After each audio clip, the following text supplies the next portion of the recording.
I still remember the exact words my mother Sandra spoke that changed everything between us forever. We were sitting around our dining room table on a cold February evening in suburban Denver, the smell of her homemade lasagna still lingering in the air. My three step-siblings sat across from me, their faces showing a mixture of anticipation and smugness that should have warned me something terrible was coming. Sandra cleared her throat, folded her hands in front of her, and delivered the blow that would shatter what remained of our family bond. She told me I had exactly 7 days to make an impossible choice.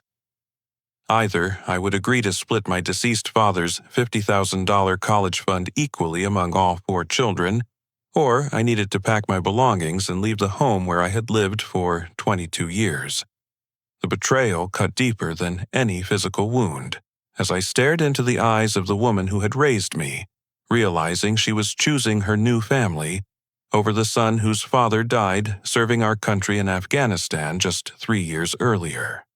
The path to that devastating moment began long before Sandra's ultimatum reached my ears. My father Marcus had enlisted in the Army when I turned 15, driven by a desire to serve his country and provide better opportunities for our family. He was a communications specialist stationed at forward operating bases, where he helped coordinate supply missions and intelligence gathering. During his deployment, he would call every Sunday morning without fail, sharing stories about his fellow soldiers and asking detailed questions about my high school classes, basketball games, and college plans. Marcus established my college fund during his second tour, contributing every bonus and hazard pay increase directly into an education savings account. He worked with the base legal office to create ironclad documentation, ensuring those funds would remain exclusively mine, regardless of what happened to him overseas. His foresight proved tragically necessary when an improvised explosive device destroyed his convoy during a routine patrol near Kandahar.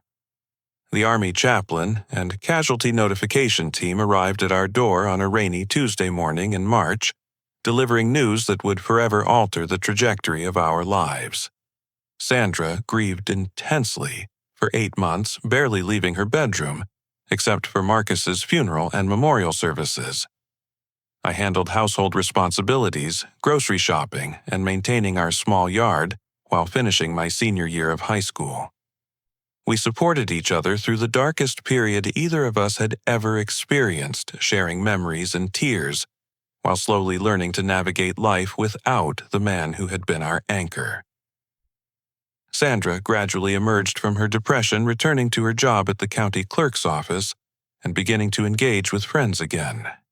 18 months after Marcus's death, Sandra met Harold at a grief counseling group for military spouses.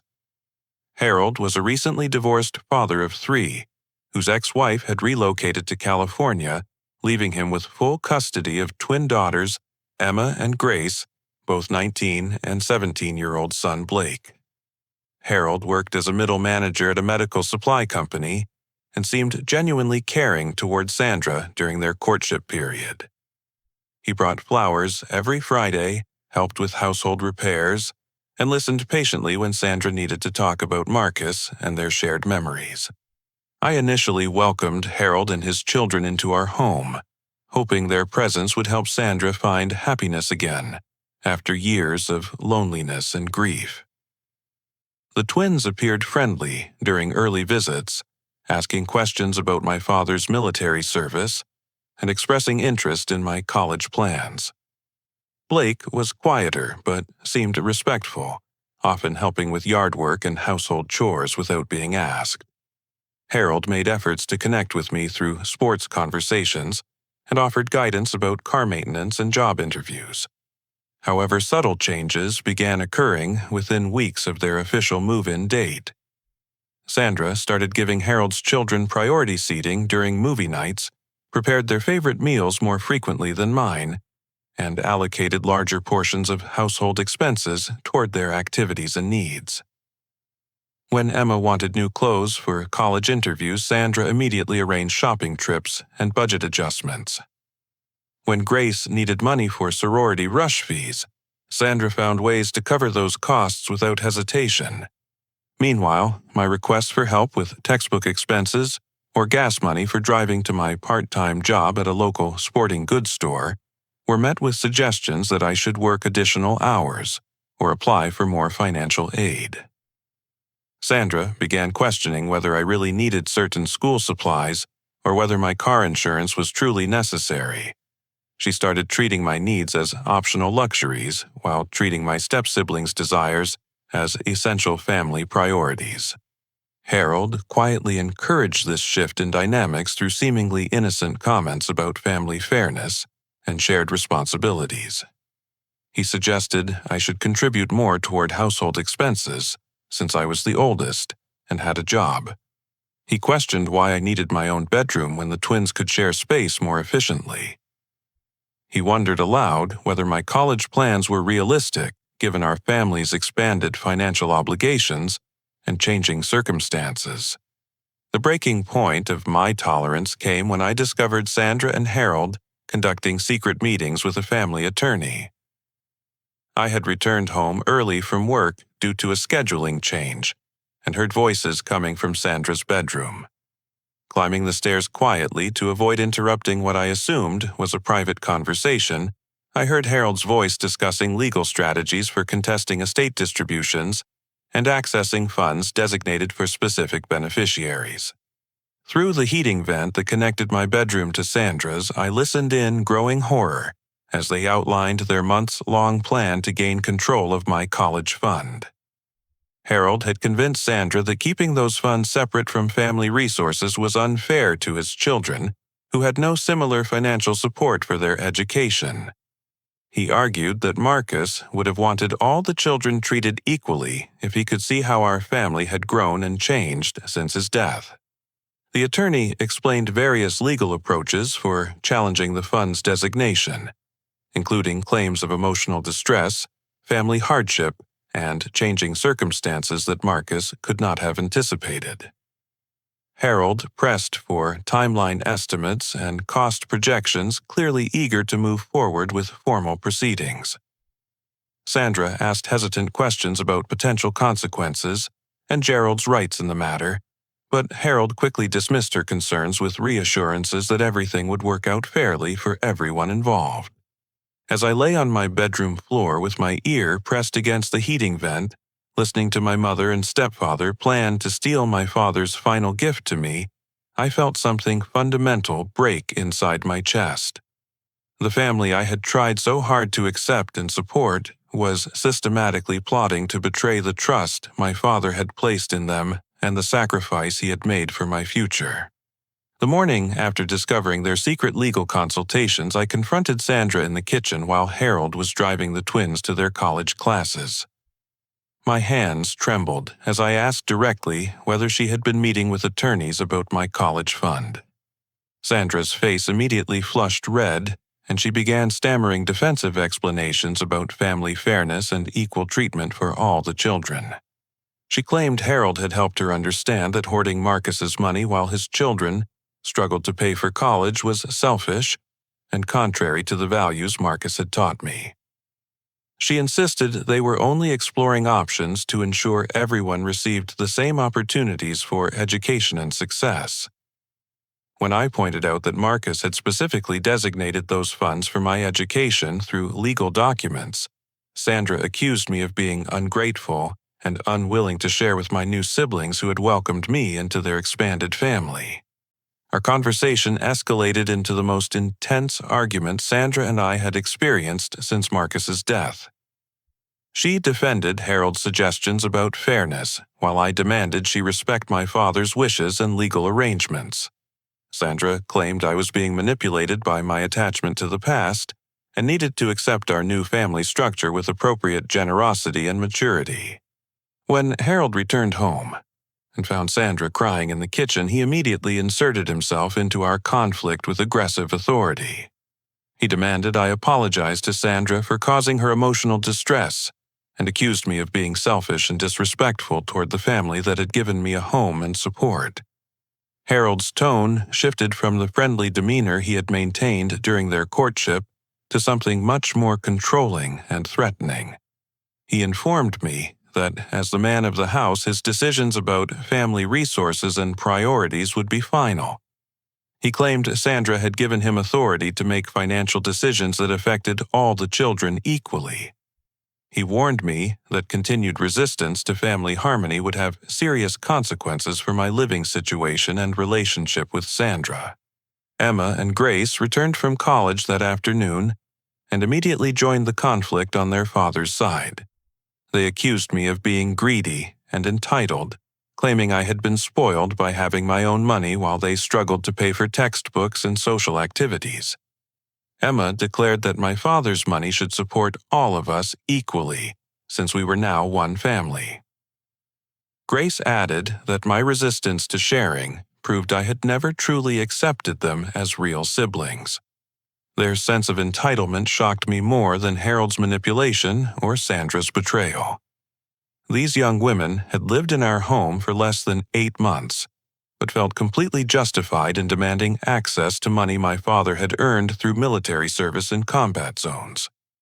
They showed no understanding of the sacrifice Marcus had made or the legal and emotional significance of his careful planning for my future. However, Blake's reaction surprised me completely. While his father and sisters attacked my position, Blake remained silent during the kitchen confrontation. Later that evening, he approached me privately in the garage where I was working on my car to avoid the ongoing tension inside the house. Blake quietly apologized for his family's behavior and admitted he felt uncomfortable with his father's aggressive pursuit of my college fund. He explained that Harold had been pressuring him to support the legal challenge, but Blake believed the money rightfully belonged to me, according to my father's wishes. Blake revealed that Harold had been making his life difficult for months whenever he failed to show enthusiasm for plans that affected me negatively. I called my best friend Lucas that night to discuss the escalating family crisis.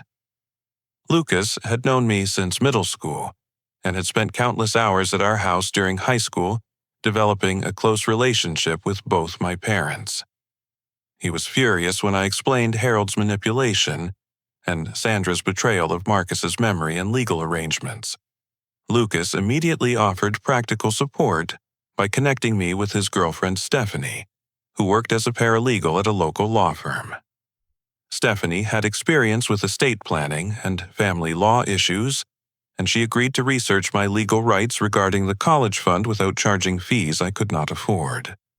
The situation continued deteriorating over the following days as Sandra implemented subtle punishments for my refusal to cooperate with their demands.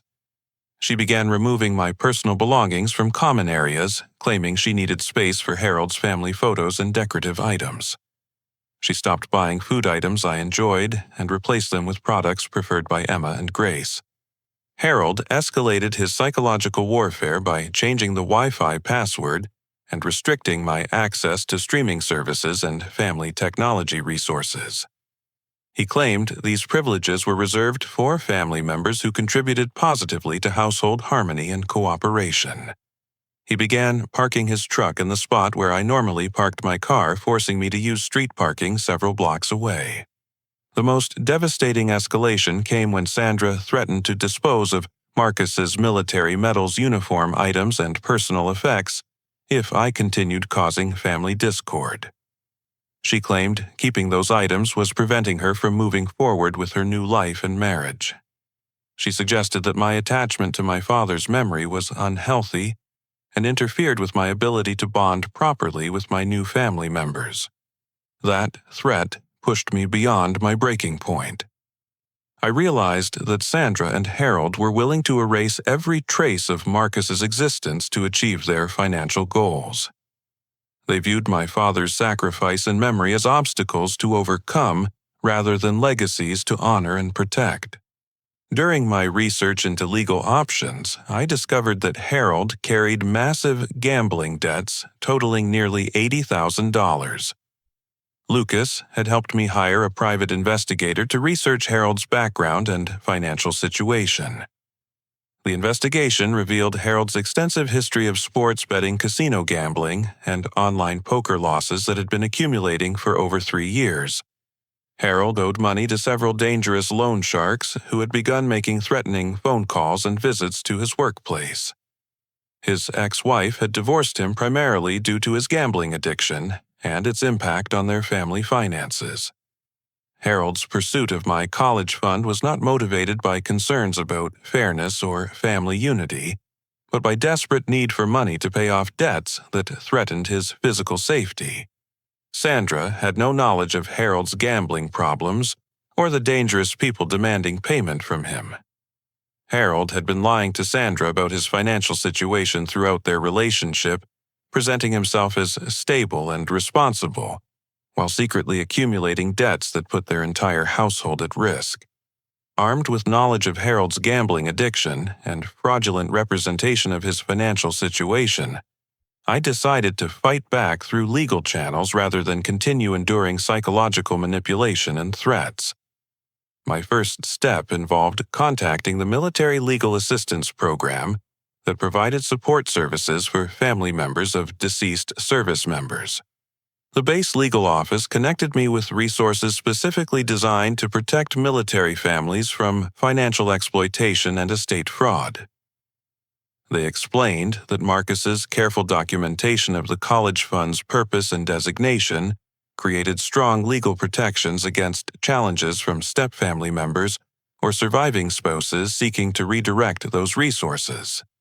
Through the Military Assistance Program, I connected with attorney Sarah Chen, a veterans' rights specialist who had extensive experience protecting military families from financial predators and inheritance fraud.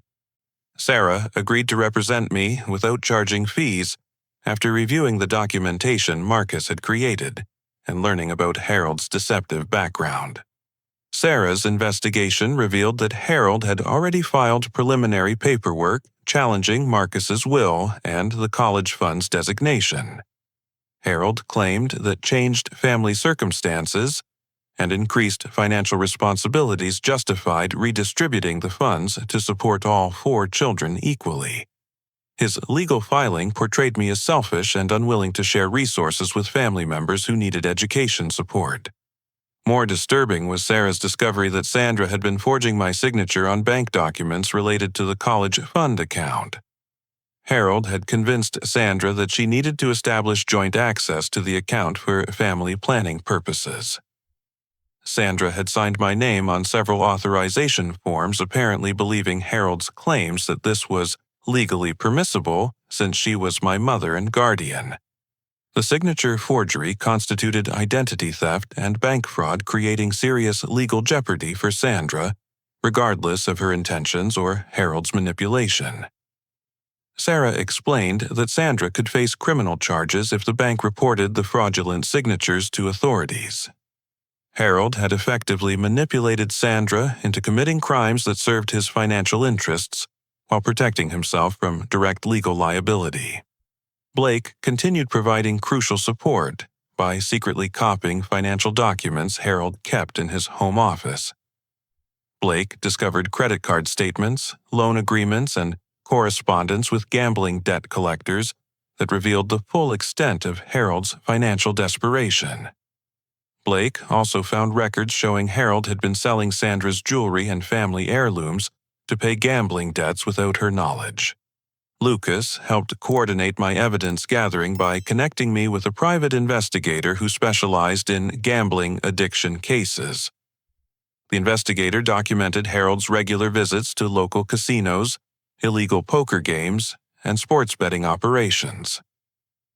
The investigator also gathered evidence of Harold's contacts with loan sharks and debt collection services that used intimidation tactics against borrowers.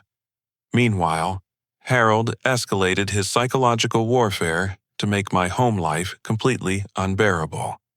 He convinced Emma and Grace to vandalize my bedroom by destroying posters, damaging furniture, and scattering my belongings throughout the room. When I complained to Sandra about the property damage, she claimed I had probably damaged the items myself to create drama and gain sympathy. Harold convinced Sandra to file legal documents claiming I was emotionally unstable and potentially dangerous to my step-siblings. Harold's filing requested court-supervised management of my college fund until I could demonstrate psychological fitness and family cooperation. The filing included false claims about aggressive behavior, property destruction, and threats against family members. Sarah immediately filed counter-motions, challenging Harold's claims, and requesting court investigation of his gambling debts fraud against Sandra, and manipulation of family dynamics for financial gain. Sarah's filing included evidence of Harold's criminal background, financial desperation, and pattern of deceptive behavior toward vulnerable families. The legal battle intensified when I learned that Harold's challenge to my college fund could potentially affect other military benefits I was entitled to receive. If Harold successfully argued that Marcus's estate planning was flawed or unfair, other beneficiary designations could be challenged as well, including survivor benefits and veteran education assistance programs. Sandra's sister Patricia arrived from Phoenix during the height of our legal preparations, ostensibly to support Sandra through her family difficulties. Patricia had been married to a career Air Force officer and understood military family dynamics and legal protections better than Sandra realized. Initially, Sandra assumed Patricia would support her position and encourage me to cooperate with Harold's demands for family harmony. However, Patricia's arrival marked a dramatic turning point in our family crisis. Rather than supporting Sandra's decisions, Patricia had come to investigate Harold's manipulation and protect Sandra from financial and emotional abuse. Patricia had been quietly researching Harold's background after Sandra mentioned some concerning behaviors during their phone conversations. Patricia revealed that she had been documenting Sandra's changing behavior and decision-making patterns for several weeks, gathering evidence of Harold's psychological manipulation and control tactics. Patricia brought copies of Sandra's previous letters and emails that showed how drastically her priorities and values had shifted since Harold entered her life. Most importantly, Patricia had evidence that Harold had been secretly selling Sandra's jewelry and family heirlooms to fund his gambling habit. Patricia had photographs of items Harold had sold to pawn shops and jewelry dealers, including Sandra's wedding ring from her marriage to Marcus, and a necklace that had belonged to Sandra's grandmother for 3 generations. Patricia's revelations created the first cracks in Sandra's absolute trust in Harold's guidance and motivations. For the first time since their marriage, Sandra began questioning whether Harold had been completely honest about his intentions and financial situation. Patricia's evidence of Harold's theft and deception created immediate chaos in our household, as Sandra confronted the reality that her new husband had been systematically stealing from her while manipulating her into betraying her own son. The documentation Patricia provided included receipts from pawn shops, photographs of sold jewelry, and bank records showing Harold's gambling losses exceeded his legitimate income by enormous margins. When Sandra confronted Harold about the missing jewelry, he initially denied any knowledge of the item's disappearance, suggesting that I might have taken them to fund my legal battle or personal expenses. His willingness to blame me for crimes he had committed revealed the depth of his deception and manipulation tactics. Patricia and I presented Sandra with overwhelming evidence of Harold's systematic theft, including video surveillance from pawn shops showing Harold selling her grandmother's necklace and her wedding ring from Marcus. Sandra broke down completely when she realized Harold had sold the ring Marcus had given her during his final leave before deploying to Afghanistan. Harold's response to being exposed was swift and dangerous. Rather than admitting his crimes or apologizing for his deception, Harold became threatening and aggressive toward everyone who challenged his authority. He warned Sandra that divorcing him would leave her financially ruined and alone again. He threatened to take the house if she tried to force him out of their marriage. Blake approached me privately that evening to reveal additional disturbing information about his father's behavior. Blake confessed that Harold had been physically intimidating him for months, whenever he failed to support plans targeting my college fund or questioned family decisions. Harold had grabbed Blake by the shoulders, shoved him against walls, and threatened to kick him out of the house if he continued showing sympathy toward me. Blake also revealed that Harold had been monitoring all the children's phone calls and internet activity, looking for evidence he could use to manipulate family dynamics in his favor. Harold had been reading Blake's text messages and forcing him to report on conversations with me or anyone outside the family who might provide support or legal advice. Sarah's legal investigation uncovered even more devastating information about Harold's financial deception. Harold had secretly taken out a second mortgage on Sandra's house without her knowledge, forging her signature on loan documents and using the house as collateral for gambling debts. The second mortgage carried extremely high interest rates and balloon payment terms that would force foreclosure within 18 months. Harold had used Sandra's personal information to open credit card accounts in her name, accumulating additional debt that would become her legal responsibility. Harold's identity theft created potential criminal liability for Sandra, while providing him with funds to continue gambling and delay payments to loan sharks who threatened violence for unpaid debts. The loan sharks Harold owed money to began conducting surveillance of our house parking cars across the street and following family members to work and school. These dangerous criminals were losing patience with Harold's promises and excuses, creating safety risks for everyone living in our home. Emma and Grace finally learned the truth about their father's gambling addiction and financial crimes when Patricia showed them bank statements and credit reports demonstrating the extent of Harold's theft and deception. The twins realized their father had been using their sympathy and support to manipulate Sandra while putting their entire family at risk of financial ruin and physical danger. Emma broke down crying when she understood that her demands for my college fund had been motivated by Harold's lies about family fairness and equal treatment. She realized Harold had been using her as a weapon against me, while hiding his true motivations and desperate financial situation. Grace admitted that Harold had coached her to make specific arguments against my selfishness and unwillingness to share with family members. Harold had provided her with talking points about fairness and family unity, while concealing the fact that he intended to use any money he gained to pay gambling debts rather than support anyone's education. The twins approached me together to offer sincere apologies for their behavior and support for my legal battle against their father. They acknowledged that they had been manipulated by Harold's lies, but accepted responsibility for the pain and stress their demands had caused me during an already difficult period. Sarah's investigation also revealed that Harold had been intercepting my college acceptance letters and financial aid information, preventing me from receiving important communications about scholarships and enrollment deadlines. Harold had been sabotaging my education plans while publicly claiming to support my college goals and academic success. The most shocking revelation came when Sarah discovered Harold's escape plan. Harold had applied for expedited passports for himself and secretly purchased plane tickets to Costa Rica, a country with limited extradition agreements with the United States. Harold intended to flee the country with whatever money he could steal from my college fund, abandoning Sandra and all 4 children to face the consequences of his crimes and gambling debts. Harold had researched international banking laws and planned to transfer stolen funds to offshore accounts before disappearing permanently.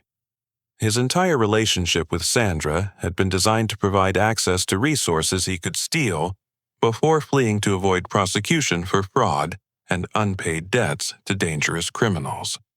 The passport and travel documents Patricia found in Harold's office proved that Harold had never intended to build a genuine life with Sandra or provide long-term support for any of the children. Harold viewed our family as a temporary source of funds to solve his gambling problems and finance his escape from legal and criminal consequences. Sandra's emotional breakdown intensified when she realized the man she had married to provide stability and support for her family had actually been planning to destroy her financially before abandoning her completely. Harold's manipulation had been calculated and deliberate, targeting a grieving widow's vulnerability and desire for companionship. With Harold's escape plan discovered and his true intentions exposed, I realized we had very little time to prevent him from fleeing the country with whatever money he could steal from our family. Sarah immediately contacted federal authorities about Harold's passport applications and planned international travel, alerting them to his pattern of identity theft, fraud, and financial crimes. The FBI's Financial Crimes Unit expedited their investigation of Harold's activities after learning about his plans to flee with stolen funds. Federal agents had been tracking similar schemes targeting military families and recognized Harold's methods from previous cases involving gambling addicts who preyed on vulnerable widows and surviving family members. Sarah filed emergency court motions to freeze all family assets and prevent Harold from accessing any accounts associated with Sandra's name or my college fund. The court granted temporary restraining orders that required banks to report any attempts Harold made to withdraw large amounts of money or transfer funds to international accounts. Patricia coordinated with Sandra's extended family to organize an intervention that would force Sandra to confront the reality of Harold's manipulation and abuse. Sandra's brother arrived from Utah, along with 2 cousins who had been concerned about her dramatic personality changes since Harold entered her life. Blake continued providing crucial assistance by monitoring Harold's computer activity and phone conversations. Blake discovered that Harold had been communicating with contacts in Costa Rica about establishing bank accounts and securing housing for his planned escape. Harold had also been researching legal procedures for accessing funds from deceased spouses' estates in international jurisdictions. I worked with Patricia to install security cameras around our house that would document any threatening or criminal behavior from Harold as he became increasingly desperate. The cameras captured Harold's conversations with loan sharks, his attempts to sell additional household items, and his aggressive confrontations with family members who questioned his authority. The emotional confrontation between Sandra and me that followed Patricia's intervention was the most honest conversation we had shared since Marcus's death. I explained how deeply her betrayal had wounded me and how her willingness to violate Marcus's wishes had made me question everything I believed about her character and values. Sandra finally admitted that her fear of being alone again after losing Marcus had made her vulnerable to Harold's manipulation and false promises of security. She confessed that she had been desperately afraid of facing widowhood and single parenthood without support, making her willing to accept Harold's guidance even when it conflicted with her better judgment. Sandra acknowledged that her treatment of me had been unfair and hurtful, driven by Harold's constant pressure to prove her loyalty to their new family structure. She realized that her attempts to satisfy Harold's demands had caused her to abandon her responsibilities to Marcus's memory and my future welfare. However, Harold's mask completely dropped when he realized his schemes had been discovered and his escape plan compromised. Harold's response to being confronted was violent and threatening, confirming Blake's reports about his intimidating behavior toward family members who challenged his authority. Harold grabbed Sandra by the arms and shook her while screaming that her disloyalty would destroy their marriage and leave her with nothing. He threatened to ensure she lost the house and faced criminal prosecution for her participation in his financial schemes. Harold's physical aggression toward Sandra was captured by the security cameras Blake and I had installed. When I tried to protect Sandra from Harold's violence, Harold turned his aggression toward me with threats of physical harm if I continued interfering with his family relationships and financial decisions. Harold's threats were specific and detailed, including promises to ensure I never received any money for college and would be forced to leave home without resources or support. Emma and Grace witnessed Harold's violent outburst and finally understood the danger their father represented to everyone in our household. The twins called police to report domestic violence after seeing Harold's physical aggression toward Sandra and his threats against my safety. Local media attention began focusing on our story after veterans advocacy groups learned about Harold's scheme to defraud military families and steal education funds designated for children of fallen service members. The media coverage generated community support that surprised Sandra with its intensity and scope. Neighbors who had known Marcus and our family for years rallied around me with offers of financial support, legal assistance, and housing if I needed to leave home for safety reasons. Local veterans organizations provided additional legal resources and connected me with scholarship opportunities that would ensure my college plans remained secure, regardless of what happened to the original fund. The community response helped Sandra understand how her decisions had been perceived by people who respected Marcus's sacrifice and military service. Sandra realized that her betrayal of Marcus's wishes had damaged her reputation and relationships throughout our neighborhood and community. Federal authorities arrested Harold at Denver International Airport as he attempted to board a flight to Costa Rica with $90,000 in cash-stolen jewelry and forged identification documents. The investigation revealed that Harold had stolen money from multiple sources, including identity theft involving Sandra's mother's estate credit card fraud and conversion of funds from his previous employer's petty cash account. Harold's criminal history extended far beyond our family situation. Federal investigators discovered that Harold had been running similar schemes against vulnerable widows for over 5 years, targeting women whose husbands had died in military service industrial accidents or other circumstances that left them with insurance settlements or estate funds.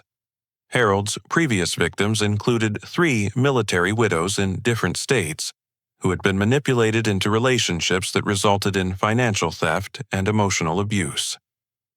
Harold had developed sophisticated techniques for identifying vulnerable targets and gaining access to their resources through marriage fraud and psychological manipulation.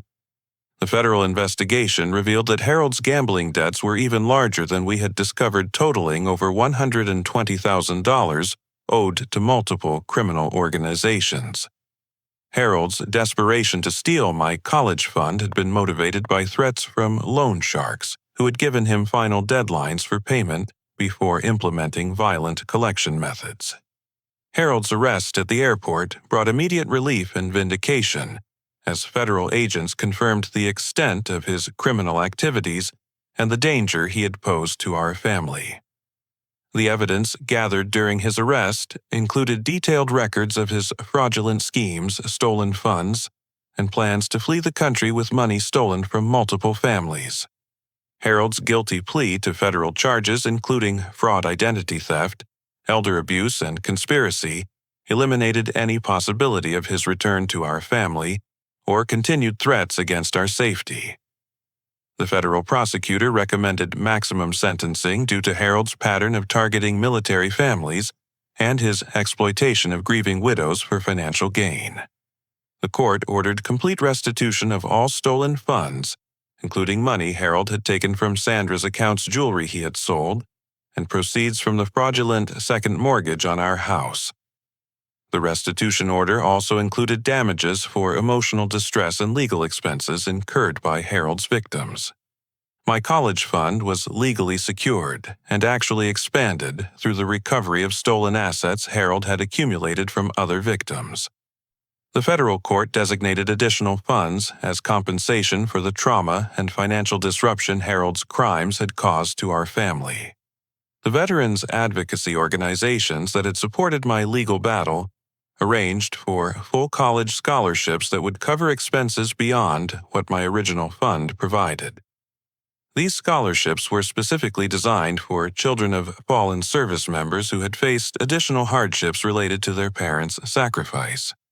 Sandra began intensive therapy to address the psychological manipulation and abuse she had experienced during her relationship with Harold. Her therapist helped her understand how Harold had exploited her grief and fear to gain control over her decision-making and family relationships. Sandra's therapy sessions included family counseling that allowed us to work through the damage Harold's manipulation had caused to our relationship. Sandra acknowledged the depth of her betrayal and committed to rebuilding trust through consistent actions rather than just apologies and promises. Emma and Grace took summer jobs to earn money. They insisted on contributing toward repairing the emotional and financial damage their father's schemes had caused our family. The twins wanted to demonstrate their commitment to making amends for their participation in Harold's manipulation, even though they had been victims of his deception as well. Blake officially requested that I become his legal guardian until he reached college age, preferring to remain with our family rather than enter foster care or live with relatives he barely knew. Blake's request was approved after court evaluation confirmed that our home environment was stable and supportive for his continued development. Patricia moved from Phoenix to Denver to provide ongoing support for Sandra's recovery and help manage the practical aspects of rebuilding our family structure. Patricia's presence gave Sandra confidence to make independent decisions without fear of manipulation or abuse from future romantic partners. Sandra began volunteering with organizations that supported military widows and families affected by financial fraud, using her experience to help other women recognize manipulation tactics and protect themselves from predatory relationships. Sandra's volunteer work provided her with purpose and helped her process her own experience through service to others. I decided to pursue a law degree with focus on veterans' rights and family protection, inspired by Sarah's advocacy and the legal system's role in protecting families from fraud and abuse. My experience with Harold's manipulation motivated me to help other families navigate similar challenges with better resources and support. Sandra and I began attending weekly family counseling sessions that helped us rebuild our relationship on a foundation of honest communication and mutual respect. Our therapist helped us establish boundaries and expectations that would prevent future manipulation while honoring both Sandra's autonomy and my rights as Marcus's son. Blake thrived in our stable household environment, excelling academically and emotionally, without the pressure and intimidation Harold had used to control his behavior. Blake's grades improved dramatically, and he developed confidence to pursue interests Harold had previously discouraged or forbidden. The most meaningful discovery came when Sarah's legal research uncovered a trust fund Marcus had secretly established that would activate if I ever faced family financial hardship or threats to my education funding. The trust contained an additional $100,000 and a letter Marcus had written anticipating potential challenges from Sandra's future relationships. Marcus's letter demonstrated his incredible foresight and continued protection of my interests even after his death. His words expressed confidence in my character and potential, while acknowledging that grief and loneliness might lead Sandra to make decisions that conflicted with his wishes for my future. Reading my father's letter brought tears of gratitude and a sense of closure I had not experienced since his death. Marcus's planning had provided not just financial security, but emotional reassurance that his love and protection continued guiding my life even during the darkest periods of betrayal and uncertainty. The trust fund's activation provided resources for Blake's education as well, ensuring that Harold's crimes would not prevent any of the children from pursuing their academic goals. Marcus's generosity extended beyond his own son to include protection for innocent family members who had been caught in Harold's web of deception. Sandra's transformation through therapy and volunteer work impressed everyone who knew our family, demonstrating her commitment to personal growth and making amends for her participation in Harold's schemes. Sandra worked diligently to rebuild relationships with neighbors, extended family members, and community friends who had been shocked by her previous decisions. The legal victory against Harold set precedents that strengthened protections for military families against financial predators and inheritance fraud. Our case contributed to new legislation requiring additional verification procedures for challenges to military estate planning and beneficiary designations. 6 months after Harold's arrest and conviction, our family had transformed into something stronger and more authentic than we had achieved even before his manipulation began. The crisis had forced all of us to examine our values, relationships, and priorities with honesty that might never have emerged without external pressure. I started college with complete financial security and genuine family support for the first time since Marcus's death. My scholarship arrangements and expanded trust fund eliminated any financial stress about tuition housing or educational expenses, allowing me to focus entirely on academic excellence and career preparation.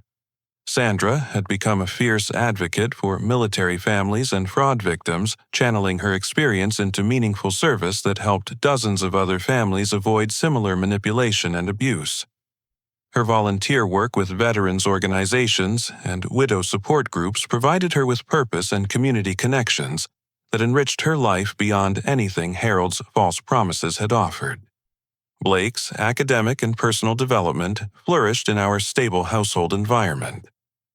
His grades placed him on track for academic scholarships, and his confidence grew as he pursued interest in engineering and computer science without fear of criticism or control. Blake's relationship with me evolved into genuine brotherhood built on mutual respect and shared values.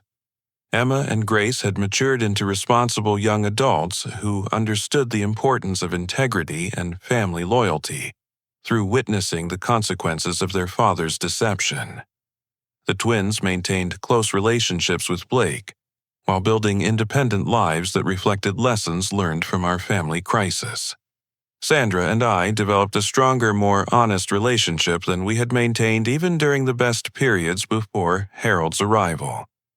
Our family counseling had taught us to communicate directly about concerns and expectations, rather than avoiding difficult conversations that might lead to misunderstandings or resentment. Patricia's permanent move to Denver provided Sandra with family support that reduced her vulnerability to future manipulation, while giving her confidence to make independent decisions about relationships and finances. Patricia's presence also provided additional family connections for Blake and me that enriched our support network. The blended family now functioned with mutual respect and clear boundaries that protected everyone's interests while maintaining genuine affection and cooperation. We had learned to balance individual needs with family responsibilities without allowing manipulation or coercion to influence our decisions. Gerald maintained regular contact with Marcus's former military unit, participating in memorial events and supporting current service members' families. These connections honored Marcus's memory while providing me with mentors and role models who understood military family dynamics and values. Our family's story had positive impact throughout our community, helping other families recognize warning signs of financial manipulation and providing resources for protecting military benefits and estate planning. Local veterans organizations used our experience as educational material for workshops about family financial security. Sandra's advocacy work had prevented at least 3 other military families from falling victim to similar fraud schemes, validating her commitment to transforming her painful experience into protection for others. Her expertise in recognizing manipulation tactics made her an effective counselor for widows facing pressure from new romantic partners.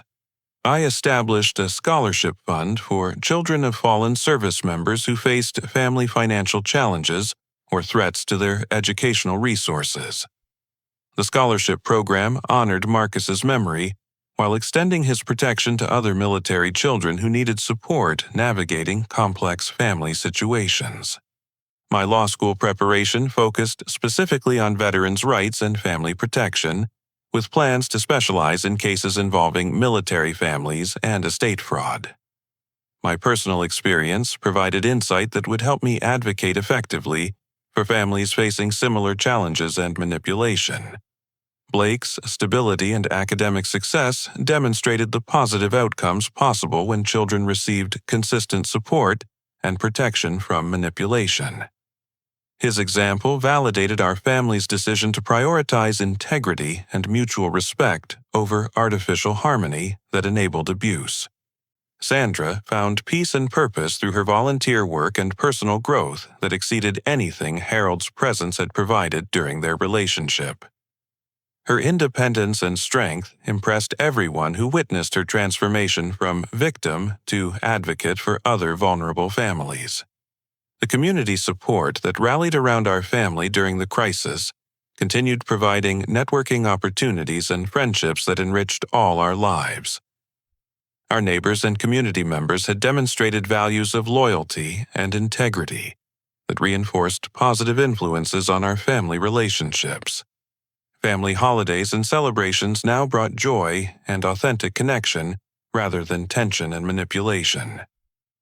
We gathered around traditions that honored Marcus's memory while creating new experiences that reflected our growth and healing as a family unit. Gerald's college plans included summer internships with legal aid organizations that served military families, providing practical experience while contributing to causes that aligned with his career goals and personal values. These opportunities would prepare him for advocacy work while honoring his father's legacy of service. Sandra's relationship with her extended family had been restored and strengthened through her honest acknowledgement of Harold's manipulation and her commitment to rebuilding trust through consistent actions rather than words alone. The financial security provided by Marcus's planning and the legal victory against Harold eliminated stress about college expenses, housing costs, or family financial stability that might have interfered with everyone's academic and personal development. Looking back on the crisis that nearly destroyed our family, I realized that betrayal, while devastating in the moment, can ultimately reveal who truly deserves our trust and love. The experience taught me that fighting for what is right requires tremendous courage, but the rewards extend far beyond personal justice to include opportunities for protecting others and building stronger, more authentic relationships. My father's legacy lived on, not just in the money he had carefully saved for my education, but in the values of integrity, perseverance, and service to others that guided me through the darkest moments toward a brighter future. Harold's manipulation had tested those values, but ultimately strengthened my commitment to using my privileges and opportunities to help other families facing similar challenges. The crisis forced all of us to choose between convenience and integrity, between avoiding conflict and standing up for what was right. Those choices revealed character strengths we might never have discovered without external pressure, creating foundation for relationships built on genuine respect rather than surface harmony. Sandra's transformation from manipulated victim to fierce advocate demonstrated that people can learn from their mistakes and dedicate themselves to ensuring others avoid similar harm. Her volunteer work turned personal pain into community service that honored both Marcus's memory and the values he had tried to instill in our family. The legal victory established precedents that would protect other military families from financial predators while providing resources for families to recognize and resist manipulation tactics. Our willingness to fight Harold's schemes contributed to stronger protections for vulnerable families throughout our community and beyond. Today, our family represents hope for anyone facing betrayal or manipulation from people they trusted.